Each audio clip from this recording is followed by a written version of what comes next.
All right, we're back. This time with an old commander of mine, reaching way back into the day, and updated with more current technology. This deck is actually feeling really good. No promises because I was pretty happy with the Kess deck that I revealed in the last video, if you happen to have caught that one. And as it turned out, that deck was, in my estimation, after testing it more rigorously, not very good. Or not as good as it needed to be. So this feels excellent, but we'll see. I will run you through some games. I'll talk about this deck list. But the first thing I think I want to do is talk about the Kess deck briefly. I just want to touch on a few games and explain why I am no longer playing it. So basically, the Kess deck, I got some testing in against 5-color bad stuff, which is a good challenging opponent to face. Since he's a fan of the channel, he knows what to expect. He's absorbed quite a few of the tidbits that we've suggested, and it makes it very hard to play against him, even when he's not playing blue. And he actually was playing me with a non-blue deck. He was playing me with, well, let's see if we can actually look at these games where I got the 3 losses. I happen to know that at least one of these replays is busted or was, but we'll try and spin through it here if this is the one that works. So he's playing with Timna Jeska, and this combination is extremely hard to deal with for decks that need to block. Decks that don't have, or if you're trying to play a removal-based game, you'll kind of see why, but basically the problem with the partners here is that my opponent has 2 threats that I kind of have to account for, and he can easily run me out of solutions very quickly.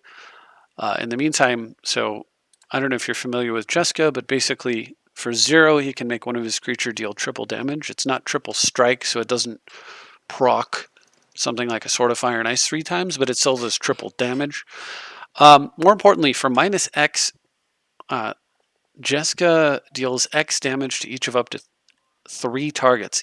And that means that if you have 3, let's say you have Jace, Teferi, Trinket Mage, Jeska can come down and kill all 3 of them in one shot, which is awful when you're trying to block. And of course, with Timna the Weaver, there's a lot of incentive to block because if this commander hits you, or any of his creatures, the opponent will gain life. You can see right here, I'm about to make a play that in hindsight was probably incorrect, but hindsight's 50-50, and I'm about to get blown out right here. So because Jeska is my opponent's commander, one of my opponent's 2 commanders, there is a card that's going to break my back right here, and that card is Deflecting Swat. I am now targeting myself with a Mind Twist against a tapped out opponent. I wasn't even playing blue, and yeah, then he just bolts the Mirror Crusader, strip mines my land, attacks, does triple damage on that guy. I wasteland my opponent and play my Kess in order to try to get back into the game. Opponent's going to again hit me for triple damage. I wastelanded to keep my opponent off of Timna. So I do get to replay from my graveyard a Mind Twist to empty out whatever else my opponent has in their hand. I can't block the Mirror Crusader, but I can at least attack and kill Jeska there. Hopefully my opponent doesn't rip a land, and my opponent does top deck a land. So 5-color bad stuff peels a land off the top, which meant if you didn't draw a land there, if you drew something like a black card or something that wasn't super relevant, maybe even a Sword of Feast and Famine, something, or Fire and Ice, something that doesn't immediately impact the board, then I might be okay here. I'm going to take 4 damage from the double striker. But if my opponent did draw the land there, as he did, then he gets to replay Jeska, deal triple damage on the double striker, which means that the double striker will hit me for 12 and I will die. So it's not a conceding to the fact that my opponent's going to like Timna me, it's that I'm literally dead. So that's how insane Jeska can be. But more importantly, that's how insane Deflecting Swat can be. That card is feels pretty terrible when you're on the receiving end, and unfortunately, this is the problem I ran into. I don't know what happened to these 2 replays, but they completely bugged out. And I believe in one of the others, I got deflecting swatted again. I just lost the game to the card again. I don't remember what was the target of it, but I got blown out by it. And in the third game, it was something completely random, like a gorilla shaman with a Cavern of Souls, or I can't remember, but it was something where I stumbled on mana. He was able to, but I had a counterspell. He was able to destroy my artifact mana with something that I couldn't counter, and then I just lost the game. So I got basically crushed there and was feeling pretty bad. I ran through some more games, tried a different deck, which I'm not going to bring up, but basically a partners-based deck, red, blue, green. And if the deck does end up being decent, I will certainly bring it up to the channel. But in the meantime, I thought about it, and I've been thinking about it for a few days, and I kind of realized that what I really want to do is not play. I don't really want to play a game in which I'm sitting down to play basically the same game that my opponent's sitting down to play. So in Commander, most of the opponents that you face are going to try to use their commanders to beat you because it's one of the most powerful resources that you have because it's reusable and it's always on demand. And what that means is that most decks are going to load up with answers to commanders. And so if you build your strategy around trying to win with your commander, the problem that you can run into is just the fact that you can be overwhelmed by an opponent who just draws too much removal. And in the case of Tymna and Jessica, for example, the Jessica gives the opponent a ton of additional removal, and the Tymna keeps the hand reloaded. So totally plays into that. But more importantly, even against other decks and other combinations of opponents, it's the game plan that everybody expects. So it's going to typically mean that you're either doing that or you're going to be playing combo. And between the two, I'm not a big fan of combo, but I don't mind synergies that essentially become combos together in my control decks. And so I decided to put this together because this has a lot of interesting synergies that feel like a combo deck, can make it play like a combo deck, as a matter of fact, but at its heart is totally a control deck, and it's a control deck in the spirit of classic fashion in which you strand all your opponent's removal for your aggressive creatures in their hand because you don't play any. So this deck, for example, if you were to bribery me, you would literally get nothing. There are 0 creatures in this deck, and I never intend to cast Oloro, but I certainly can. It's a big old 4/5 body that can act as a secondary moat, and it can also act as a source of card drawing if it comes into play. But for the most part, I don't actually intend to put it in play. So the basic combo with Oloro, I'm switching gears, is on turn 5, you tutor up a Aetherflux Reservoir and you play it, and you deal 50 to your opponent, roughly on turn 5, usually turn 5, 6, 7, something like that. You're probably going to want to protect it. You might have used some fetch lands, or you're tutoring it with a Vampiric, so you need a little bit more life. So the basic combo is it's a 1-card combo. You get Aetherflux Reservoir and you kill your opponent. This deck didn't really work for a while when they switched to 30 life. And because Aetherflux Reservoir had come out, then the format dropped to 30 life, and it totally dropped off my radar, and I hadn't thought about it since. But in the meantime, now that we're back, you get to do that business with Reservoir, but you also get some new toys, which in the form of, in this case, Bolus's Citadel. We've got Teferi Time Raveler, something we didn't have before, which makes it a lot safer. You know, one of the risks of using Reservoir was that you might be at 51 and you activate it to deal 50 and they bolt you and you die before they die. So that's kind of cleaned up. And there are a few other toys in here. So one of the things that I learned from playing with a lot of Dak Fade and a lot of red decks, as well as Thieving Skydiver, is the value of stealing an early Soul Ring, not just destroying it, but stealing it.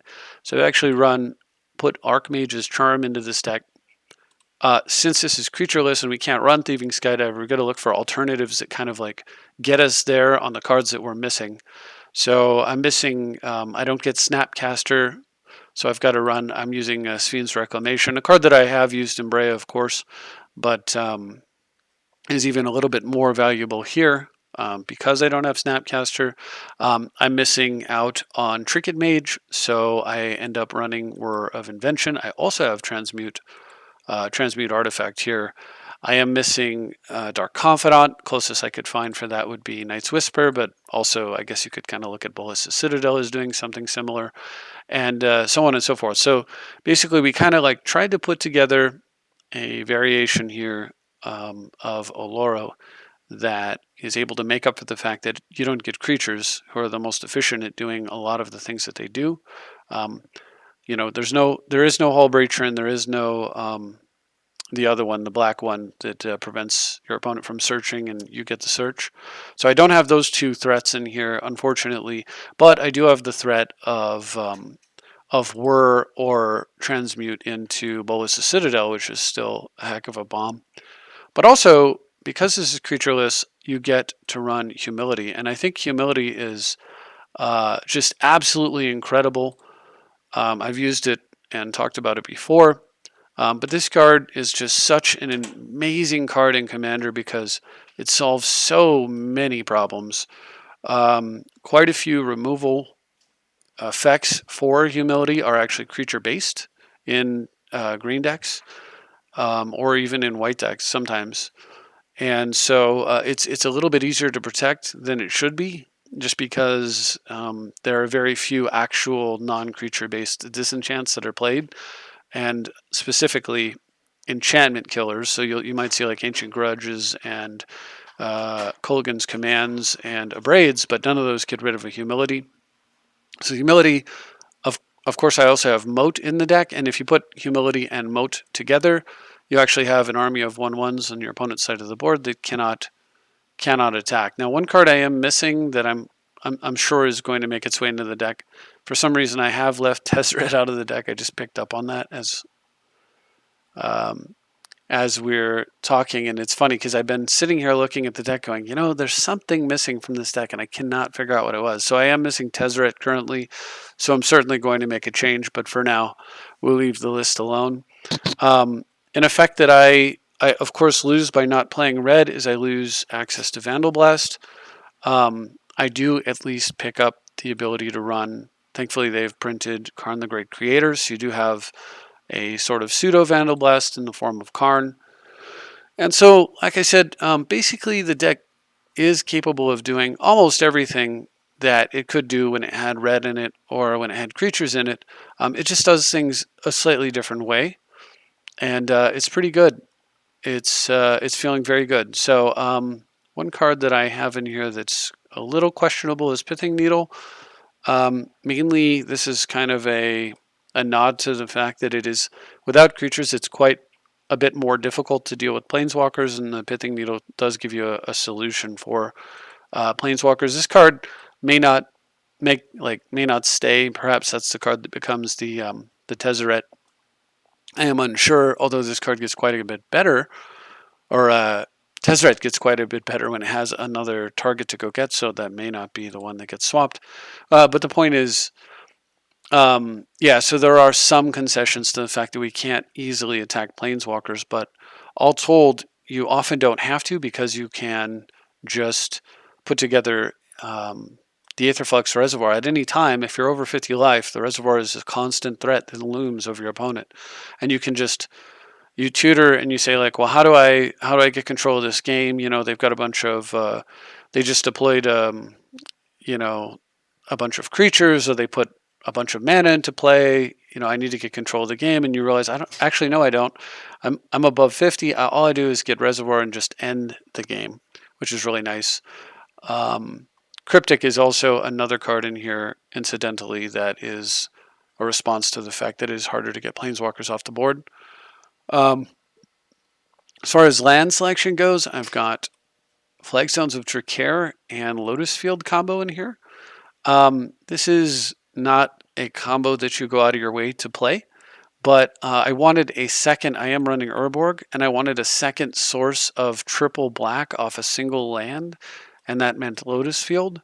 And the reason that I wanted that was because I have Bolas' Citadel and Necropotence both in here. And as nice as Aetherflux Reservoir is, if you can slam a Necro and you have an Oloro or a Bolas' Citadel and you have Oloro running, you're probably going to win that game too. So it's important though to be able to play the cards. So, I've got Gilded Lotus, I've got Lotus Field, I've got Urborg, all as ways to do it.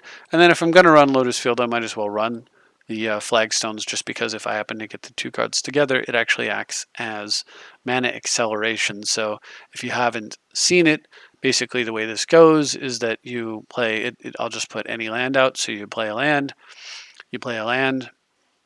You've got 2 mana. On the next turn, you should be playing, under normal conditions, let's say I had 2 islands. I play a Lotus Field and I sack 2 islands and I end up with 3 mana. So it's the same as if I had just played a 3rd land. However, if you have a Flagstones in play, then what happens is you sacrifice these 2, and of course you get a Plains, typically something like, it's going to come and play tapped.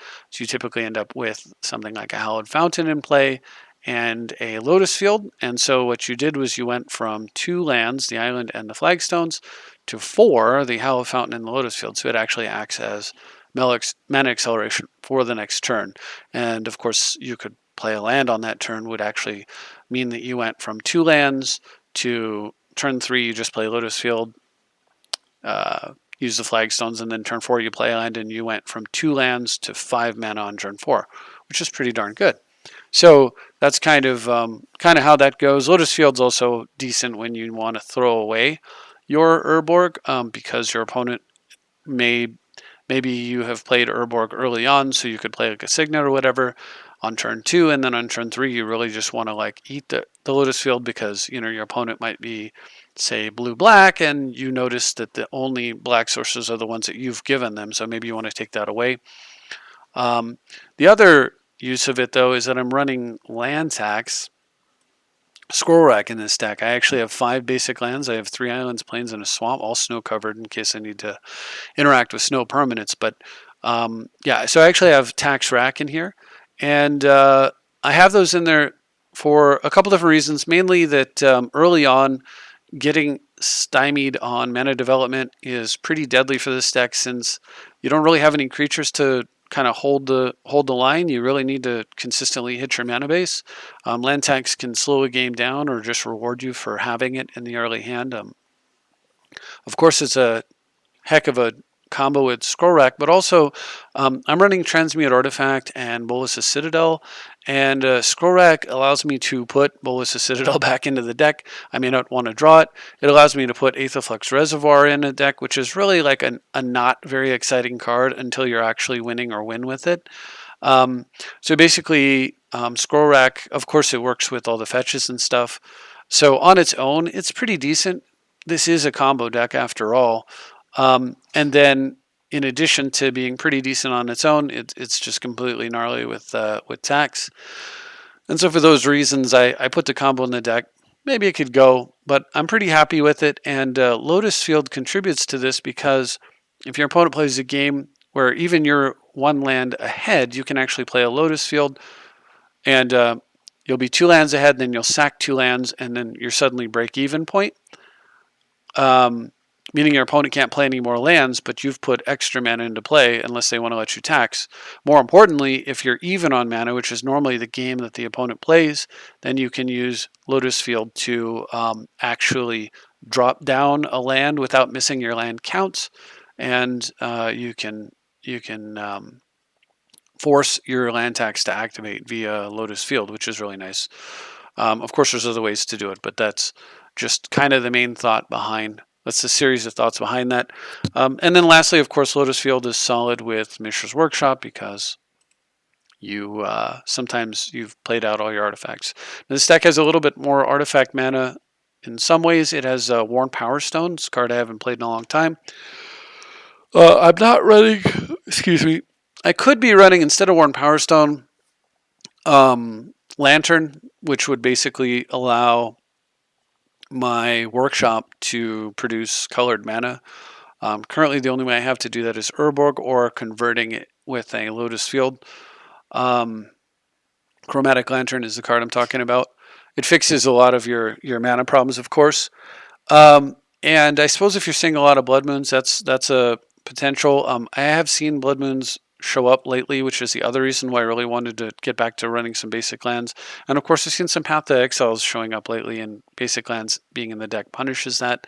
It also smooths out, like makes cards like Mystic Sanctuary and Vedalken Shackles more consistent, having the extra 3 islands in the deck plus another card that goes and gets them. So all the cards in here a little bit haphazard perhaps, but they all kind of like are trying to gel with the express goal of basically getting the Aetherflux Reservoir combo off, or just playing a classic control game. This deck also has incidentally Forbid because it does pretty well on the card drawing, and because you have land tax Forbid, which it's not indefinite, but land tax Scroll Rack Forbid is. This is a lock, just like Necropotence Forbid is. Unless your opponent starts saving cards up, they're in big trouble there. So this deck is definitely trying to play the control route a little bit more than some of the older decks. It is in fact pure control. And I did want to mention one other combo, and you'll actually see it in a game here if you stick around for that. But the combo is Bolas's Citadel. So there's a couple things you can do with Bolas's. Because the one thing that happens sometimes with Bolas's is that you can brick, you can hit land, that kind of thing, and you can't get them off your deck. Or, excuse me, you can hit counter magic, right? So and that's kind of a brick. I mean, you can play the counter magic, you can pass, and then the counter magic will protect you. But it's not like you want to like go off and win. So there's a couple combos you can do with Bolas's Citadel. One of them is Sensei's Divining Top. I think everybody knows this. Basically, you if you have a Bolas's Citadel and you have a top anywhere, either on top or in play, and if it's on top of your library, you pay 1 life to put it into play, and then if the top card of your library is a card that you want to cast with the Citadel, great. And if it's not, you activate your top and put that card into your hand, and then pay 1 life to drop the top back into play. It doesn't go forever, but it does allow you to like kind of get past some of the junk. And that's important because once you hit a tutor, what you do is you tutor for Reservoir, even if you're tutoring it to the top of your library with like an Enlightened Tutor. And once you do that, and you put the Reservoir into play, then if you have these 3 cards, the top will actually give you 1 life for every spell you've played that turn. And then every time you play a spell, that number increases. So you essentially have infinite life as well as cards, nearly infinite. I mean, you can play your whole deck, and you can generate like absolutely obscene amounts of life. You could Reservoir if you're in a 4-person table. And as a matter of fact, if you're in like a 20-person table, you would have enough life to with that combo to deal 50 damage to everyone at the table. So there is that. Alternately, if you don't have Sensei's Divining Top, if you have Reservoir, Citadel, Necro, then every time you hit a brick, like, oh, it's a land, you just pay 1 life with the Necro to move it out of the way, and when you hit a spell, you cast it with the Citadel, and then Reservoir recharges you, and you just keep going until you find another tutor, which you then use to go get Sensei's Divining Top and, end it.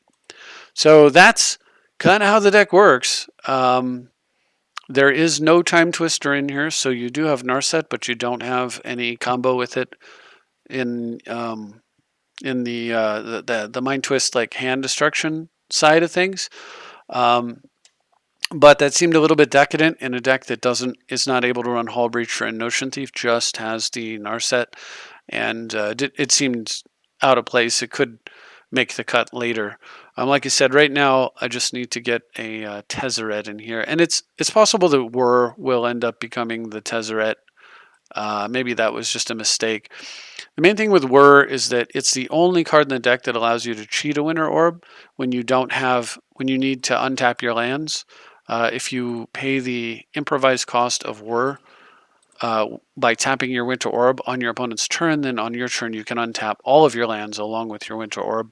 So it's the only card in the deck that lets you cheat Winter Orb at all. Although there is Teferi, and maybe that's good enough, and maybe Whir just doesn't make the cut.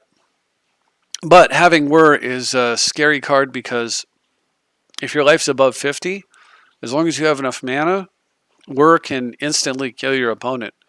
And having the ability to do that is pretty awesome. So I'm not sure exactly which card will become Tezzeret. I'm certain Tezzeret will scooch on into the deck.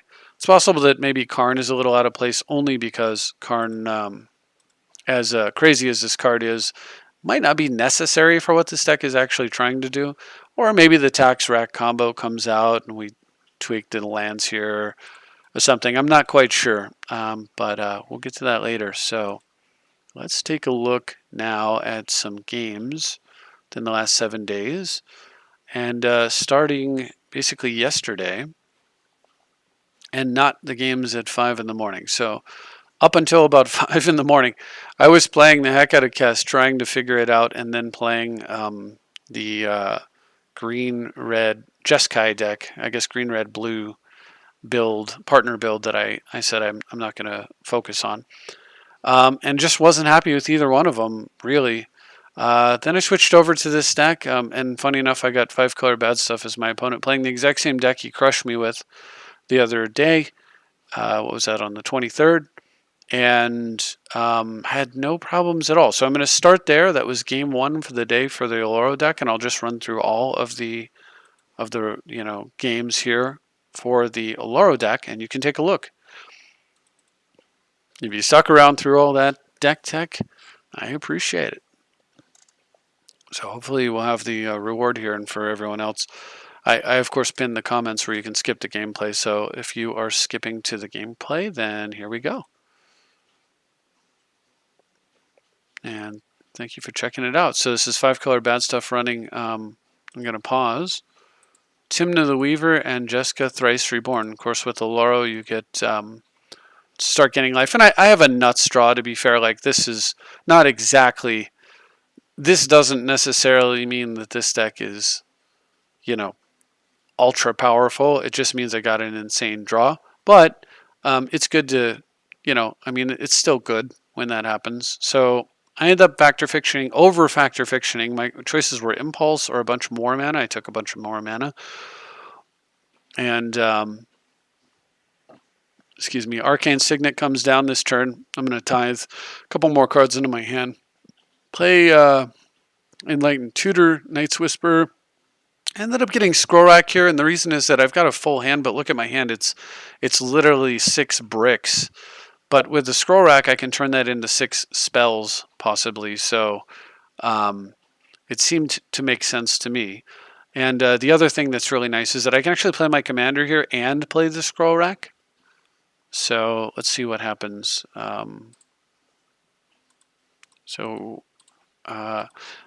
When you get Oloro and Mana Crypt on the stack, you always want to click the Mana Crypt first so that it goes to the bottom of the stack and you gain your life before you lose your life. Possibly lose your life. I'm not sure why we're... Are we bugged? Boy, I hate the replay sometimes. It looks like we're bugged, but obviously, like, this isn't a difficult game to win, right? So I play in a land here. I play Oloro, so 1, 2, 3, 4, 5, 6, 7, 8 mana, right? 2, 4, 5, 6, 7. Yeah, 8 mana. So I actually don't play Oloro here. I actually played Scroll Rack and use it because it's just better. I mean, an Oloro in play is nice, but using the Scroll Rack and getting a brand new hand. So remember, I was going to draw a card here. And, excuse me. And then with Scroll Rack, I was going to get 7 new cards in hand. And of course, I've got tons of mana. I would have still had 6 mana left, or 5 mana left, rather. And from there, it's, easy game. I mean, I just drew 7 and my opponent's stuck on 2 mana, right? So I beat 5-color bad stuff with a broken draw there, and then moved on to the next game, which was against Mesh Dogs 312. Unfortunately, 5CBS did not have enough time to stick around and play some more games. So hopefully we'll get a chance to do that, and I can stress test this deck a little bit better. Opponent playing Narset. I'm playing Oloro, and once again, and have a little bit of a clunky start. Fortunately, I did win the die roll here, though. But if I can draw another... so my opponent actually plays a land tax here, funny enough, and I top deck a Mox Diamond, so I'm able to play land tax games very well. So I don't know if this was correct. Probably was a little bit ambitious, but I demonic tutored for Reservoir. So what I was thinking is that my opponent's obviously wants to play like a land tax game here. I've got enough mana that I can just draw and say done and hardcast my Force of Negation, going to 48 life. And if my opponent doesn't play a land, right, I won't play a land. And so then, I'll go to 48, 50, and so forth. And then as soon as they make a play, like as soon as they get tired of being pressured by hand size, they might try to make a play, which I will attempt to force.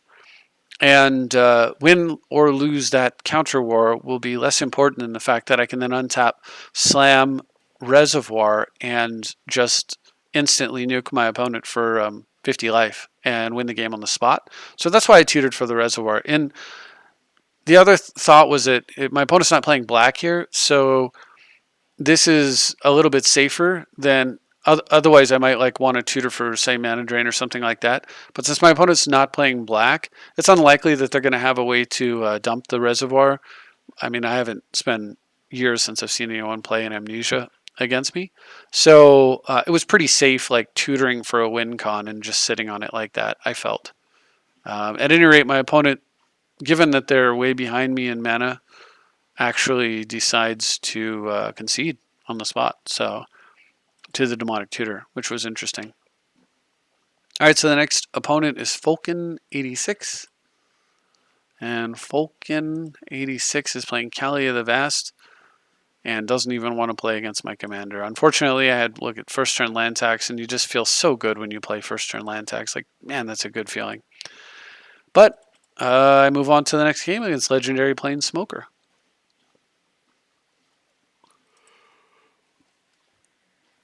Okay. No first turn tax this time, but I am going first, and my opponent's playing Magda Brazen Outlaw, which is a dwarf for 2 mana who pumps dwarves, and whenever a dwarf that my opponent controls becomes tapped, then that opponent gets to put a treasure into play.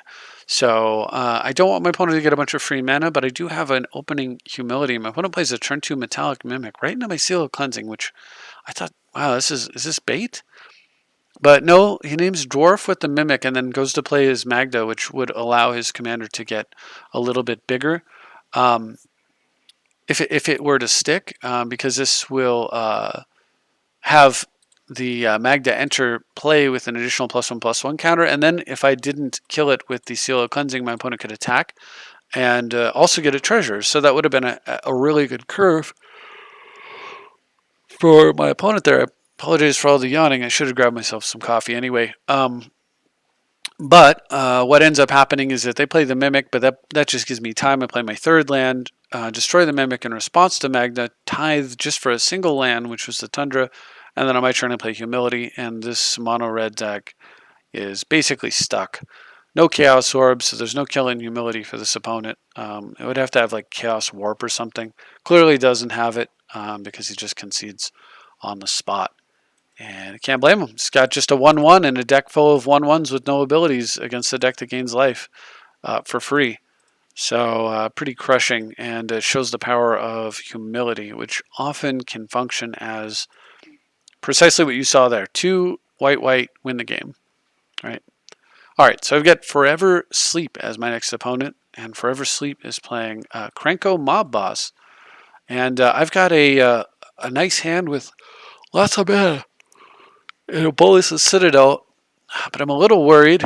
I don't have white for the Seal of Cleansing, and my opponent goes first turn Goblin Lackey, and now I'm worried about, one of the threats of Krenko is that they get an early, sorry, I'm going to pause, is that they get an early Soul Ring or Crypt, You don't think about Goblin Lackey, so I kept based on the cleansing, hoping that I would find white, and of course I have a lot of mana with the boluses. I've got an opal, but I just need like a second artifact. Instead, my opponent goes first turn Lackey, second turn strip mine your land, attack and put a Goblin in play, which is a savage start for a Goblin deck. Luckily, I top deck a copy artifact, so that's my second and then third artifact. And I decide I'm going to go ahead and kill the Lackey here with a Vindicate rather than Vindicating the Mountain and letting him Lackey some more cards into play. And at this point, the other reason is that barring like Mana Crypt, if my opponent goes land, say Soul Ring, I'll get to Seal of Cleansing it. But if you notice, although the Strip Mine, hurt me pretty bad, I recovered quickly, and I'm one mana away from hard casting my 4/5 Wall of Oloro, basically. Um, I'm also any mana away from casting a Bolus's Citadel. So my opponent just, with the Goblin Lackey dead and my opponent's last turn, their best creature to put into play with the Lackey was just some 1/1 that doesn't really do too much. Wasn't a card drawing engine or a gigantic thing. And so with that out of the way, my opponent just plays the land and scoops to the fact that they're now massively behind my mana base, and they know that my giant commander's going to come down and make attacking impossible. And even if they don't play the commander, I'm getting 2 life per turn, so I'm already at 44. My opponent's going to hit me for 1, and I'm going to gain 2. That's just not going to work. So Oloro really just does a good job of completely neutralizing offensive decks in a lot of different ways. So Killer Banana is the next opponent.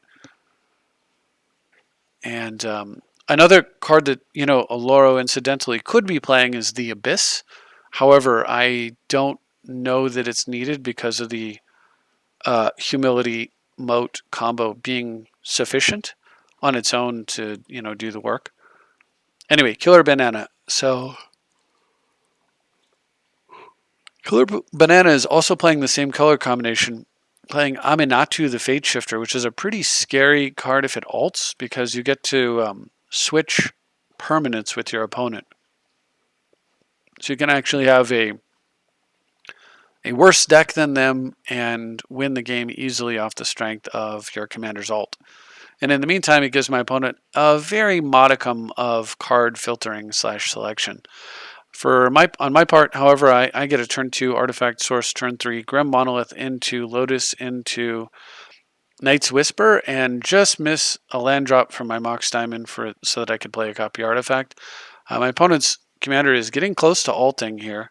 Anyway, on my turn, I get to copy the Lotus now, and I just hardcast a Bolus's Citadel, and we're just doing funky stuff now. Bolus into Fact or Fiction. I take 4 cards.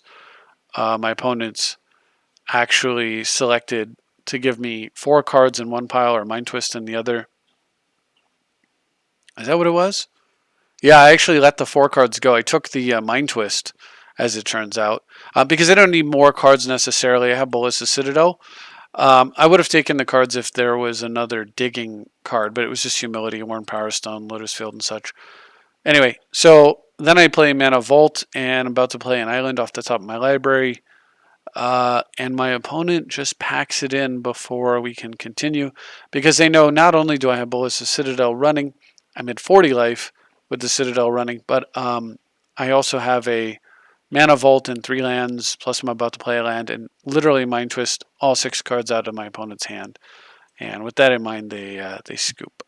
Although, to be honest, I took the Mind Twist just figuring I would eventually get the mana for it, but if they had a counterspell, they would have countered the Bolus's Citadel, or a disenchant they would have cast it in response to the first spell. So once I knew that they weren't going to interact, I actually wasn't really planning on Mind Twisting them. I was going to save the mana and try to just combo them off, and only play the Mind Twist if I hit a point in the turn where I couldn't do anything better than Mind Twisting their whole hand away. And that sounds funny to say, but there are better things to do than that, like winning. Anyway, Roy Holgerson is the next opponent. And RH here is playing Eric's Methy's Slumbering Isle and gets a first turn Soul Ring going first, which is always scary. On my turn, I get to preordain away a couple of cards that don't allow me to catch up in speed and pass. My opponent then plays a creature, misses a land drop, but plays a 3 casting cost creature that untaps a permanent. So he's got basically 5 mana in play, either blue, blue 2 or blue 2, 2. For my turn, I go ahead and just run out a Dimer's Signet. Not quite as impressive. Anyway, on my opponent's turn, he then plays a Planeswalker, which will draw cards if he puts a big creature into play, but more importantly, untaps target permanent. So my opponent now has access to 3 blue and 2 colorless, or 1 blue and 7 colorless, or 2 blue and what is that? I don't know, some absurd amount of mana, right? They can untap the Soul Ring 2 times, so 2, 4, 6, 7, or 3, 4, 5. So or 2 and 2 and 2. So they have anywhere from 5 to 7 mana. This doesn't last forever, but it's plenty. Unfortunately for my opponent, they have missed a land drop multiple times. On my turn during my upkeep, I tutor, play a land, play a crypt, and then remember what I was saying before about thieving Skydiver being replaced in this deck with Archmage's Charm? Well, it's a little bit slower, but it still gets the job done here. I steal their Soul Ring, and now they've got just three blue mana if they were to use their untap effects on that, which is a lot less than the 7 that they had. And of course, I'm up 2, so I've got 2, 4, 5, 6, 7, 8. And of course, if you're looking at it, you know that I've also got Whir and Necro, which means not only Necro but Sphenes. So unless my opponent were to force a negation, the Necropotence, if they just countered it on the way down, I would just Sphenes it right back into play yoink it out of the graveyard and win anyway. So, but Roy doesn't stick around for that. He scoops to the stolen Soul Ring, and we move on to Champion of Thune, who plays me twice. I will point out, by the way, there's another card that's not in here that is a real bummer, but we'll get to that in a moment. A bummer that's not in here, although I don't care for the card, but I will certainly use it. My opponent's playing Champion of Thune is playing Turgid, God of Fright, and fortunately I go second and I have a disenchant because my opponent goes first turn Mana Vault. This is a scary card to have in play, the 5-drop, but I'm able to disenchant. Mana Vault buys me a bunch of time here. And I top deck Lotus Field, so I get to play Signet on the next turn, and then Lotus Field, a nice, safe, secure 3 mana off the Lotus Field.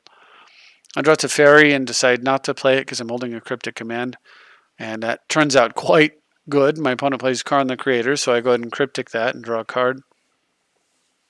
And then on my turn, I'm able to just cast a Coalition Relic directly into Transmute, sacking the Signet and putting Winter Orb into play. But I have a Lotus Field and a Coalition Relic, so my opponent gets 1 mana per turn, and I get 4 or 5, depending on if I charge a Relic.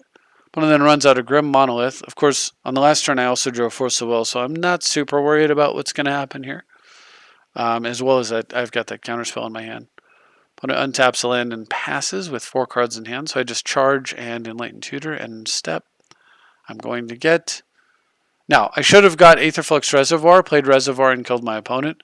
And I realized that as soon as I go and get the Gilded Lotus, I'm just playing on autopilot, forgetting that I can just insta-win the game because I'm now at 53.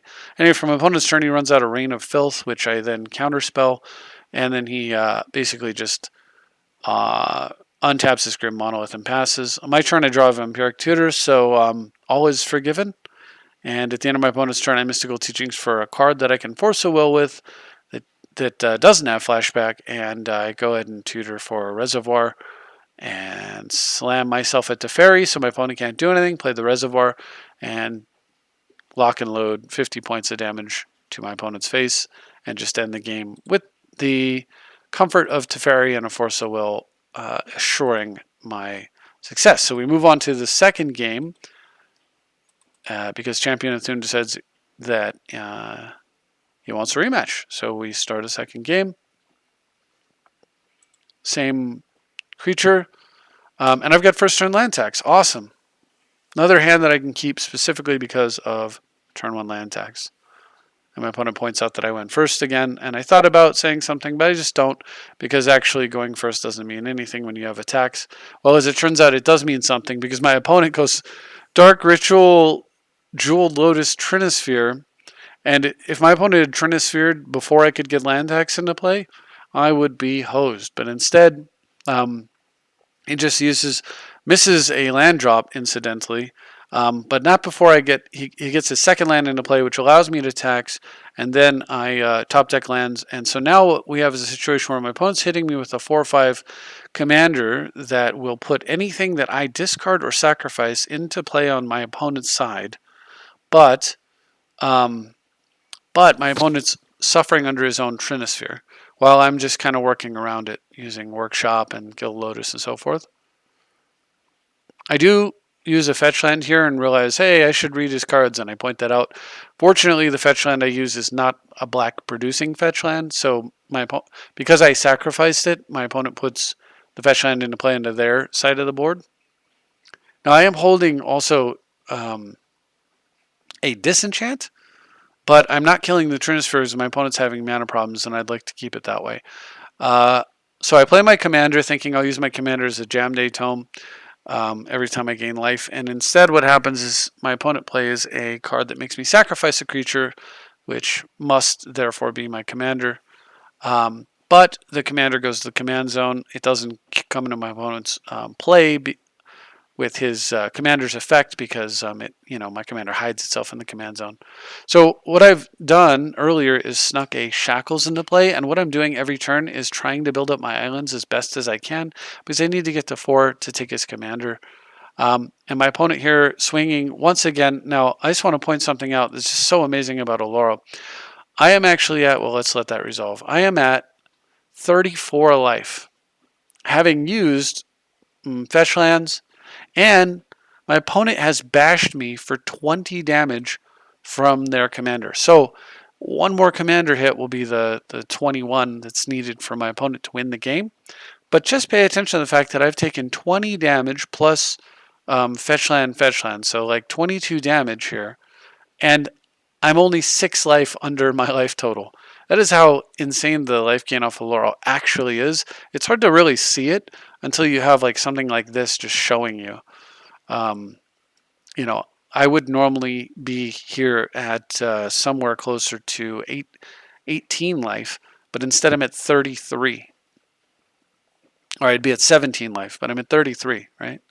So anyway, I go ahead and run out extra mana, and I play the last island that I need to steal his commander, which means my opponent cannot swing in for that last point of damage. For his turn, he uses Magus of the Coffers. But notice that I have a Winter Orb in play against Mono Black, and I draw a Lotus Field here, which means that I will actually be able to theoretically upgrade my hand first with Scroll Rack, and then upgrade my mana on board with the Lotus Field, and get a little bit closer while I'm at it to activating my land tax. So in addition to that, I Scroll Racked into a Plowshare, so I plow my opponent's creature and smash in for 8. I also go ahead and Night's Whisper. And I'm doing all this with a Winter Orb in play and a Trinisphere in play, which is great. My opponent, on the other hand, has struggling to deal with Winter Orb and Trinisphere, and is now taking 16 commander damage themselves. I go ahead and just Jace and make a few plays here, getting yet more mana and cards going. Pass for the turn. Shields are down if my opponent has anything here, but the best they can muster is a Bitter Blossom. So I'm going to go ahead and get some life from Oloro and tap to draw off Oloro's ability, plus draw for the turn, plus draw for the Jace. Run out a very expensive 3-mana Mox Diamond. Again, I had a disenchant. I could get a disenchant. I have no intention of disenchanting Trinisphere. And I go ahead and Demonic Tutor, or I Imperial Seal rather. Opponent gets a fairy from Bitter Blossom. Mahone has actually been beat down to 5, so all I got to do is just finish him off. They go for a Rain of Filth, but I Scroll Rack in response. What does that tell you that I fetched with my tutor? Well, I don't know if you were thinking this, but this is what I got. I got a Forbid, so I go ahead and use Lotus Field to Forbid with buyback. And with that happening, the fact that I have used a Wasteland on myself and I'm about to wasteland myself a second time in order to activate my land attack scroll rack combo, and then from there I have Forbid with buyback and a hand that refills itself, plus my opponent can only play one spell every like 3 or 4 turns because of Winter Orb plus Trinisphere, and more importantly, they are dead from simultaneously commander damage and being at 0 life. And I move on to the last opponent, which is T-Snippa, or T-Snipa. I imagine they're more of a sniper. And I've got an insane draw, and I figure this will be easy. My opponent's playing Psy, so mono blue, and my opponent's draw is gross. Fortunately, mine's just a little bit better, but my opponent's draw is insane. Maybe my draw isn't a little bit better, to be quite honest. Look at how nuts this draw is. I'm going to pause. So my opponent runs out, let's see, 1, 2, 3, 4, 5, 6, 7, 8, 9 mana on turn 1. Gets their Psy, an extra Thopter, and a Chromatic Star, plus the 1 card in hand. So my opponent actually has 2 cards in hand, effectively. All right, how am I going to keep up with this? Well, I do Crypt, Soul Ring, Land, Signet, Belwar. So remember, my opponent played 3, 4, 5, 6, 7, 8, 9 mana on turn 1. I played 2, 3, 4, 5, 6, 7, 8 mana on turn 1. Not bad. Now, my opponent played 9 mana, but 3 of it is only reusable if he charges it back up. So technically, I'm actually ahead on mana, provided that the vault isn't untapped. And my opponent's pretty low on cards. They do have extra stuff in play, but I'm not super threatened by... I'm threatened by commander damage, and I'm threatened by the fact that this can ultimately start drawing some cards. But I'm not threatened by actual damage because Oloro completely blanks the 2 per turn. Opponent then plays a Signal Pest, which actually does increase the clock because Signal Pest will pump all other creatures by 1 when he attacks. For my turn, I go ahead and just dig up impulse up a Coalition Relic, which gives me the which allows me to Mind Twist my opponent's hand. I hit a Blue Elemental Blast and Darksteel Forge, but it also allows me to charge the Coalition Relic so that I can play Necro next turn. Now, my opponent's attack is going to be for a lot of damage here. It ends up being 6. But my opponent's not using Psy to draw extra cards. So I actually top deck Flagstones, and so I'm able to play Flagstones and Necro for 7 with no cards in hand. I was not, unfortunately, able to play my commander because I didn't have 4 black mana for the turn. Anyway, opponent draws and plays another artifact. This time, actually, a Blinkmoth Nexus. So for my turn, and I'm taking a pretty big beating, but I'm still going to run out Bolas's Citadel, and I start using... So I run out Bolas's Citadel, and I start using Necro to move cards off the Citadel that I don't want. Finally, I hit a Mystical Teaching, so I Teachings and end up getting myself an Enlightened Tutor. And I use all that to,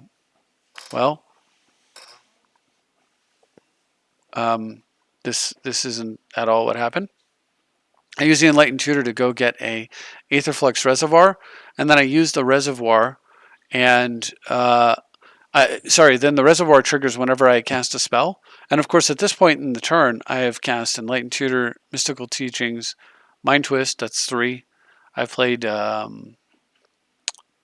Bolas or Necro, which is 4. I've played Aetherflux Reservoir, which is 5. So what ends up happening is I do reveal a Disenchant, but I play it off the top, killing my opponent's Arcane Signet, just because it's a source of blue for my opponent, and they have no cards in hand theoretically, but they can put cards in their hand with Psy for spending blue. So I don't want them to be able to put cards in their hand and disenchant, and draw a counterspell.